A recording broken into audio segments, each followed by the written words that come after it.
सबसे बड़ा काफिर जो जमीन पर कभी जिंदा रहा वही अकेला था, जो हजरत नूह अलैहिस्सलाम के तूफान से बच गया था। और ये काफिर था नबी अल्लाह आदम अलैहिस्सलाम का पोता। ये दुनिया में पैदा होने वाला सबसे बड़ा अजूबा और अजीम कद का इंसान था। उसकी ताकत और कद्र और कामत का अंदाजा लगाने के लिए सोचो, जब उसे भूख लगती थी तो समंदर से हाथों से व्हेल मछली पकड़ लेता था, उसे आसमान की तरफ उठा देता, धूप की गर्मी से उसे सेंक कर खा जाता, और जब प्यास लगती तो बादलों को रोक लेता और उनसे पानी पी लेता। उसके लिए जिंदगी बहुत आसान थी। वो जमीन पर जाबिर और फसाद करने वाला था। इल्म की किताबों में जिक्र है कि वो 3000 साल तक जिंदा रहा। जब हजरत नूह अलैहिस्सलाम का तूफान आया तो उस बड़े काफिर औज इब्न उनुक ने हजरत नूह से दरख्वास्त की कि उसे भी कश्ती पर सवार कर लें, लेकिन हजरत नूह ने साफ इनकार कर दिया और फरमाया कि मुझे अल्लाह से इसका हुक्म नहीं मिला। जब पानी ने सारी जमीन को ढक लिया तब भी उस अजीब कद वाले शख्स के घुटनों तक ही पानी पहुंच पाया। फिर हजरत मूसा अलैहिस्सलाम के जमाने में यही औज अपनी बीवी के साथ सीना में रहता था। जब हजरत मूसा अलैहिस्सलाम ने बनी इसराइल को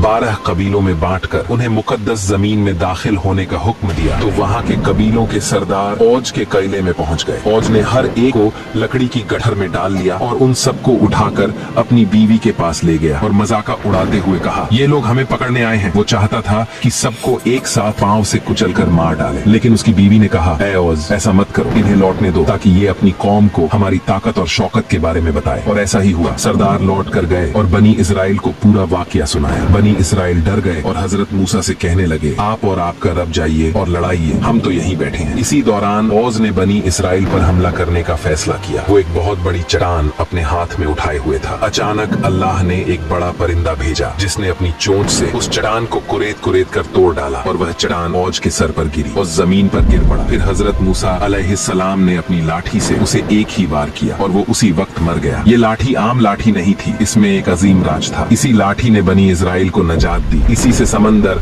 2 हिस्सों में बट गया और इसी ने फिरौन और उसकी कौम को हैरान कर दिया जब वो बड़े अजगर में बदल गई थी। यारो, कमेंट्स में लिखो ला इलाहा इल्लल्लाह, ये तुम्हारे लिए कयामत के दिन गवाही देगा। यही है इस कहानी का नूर।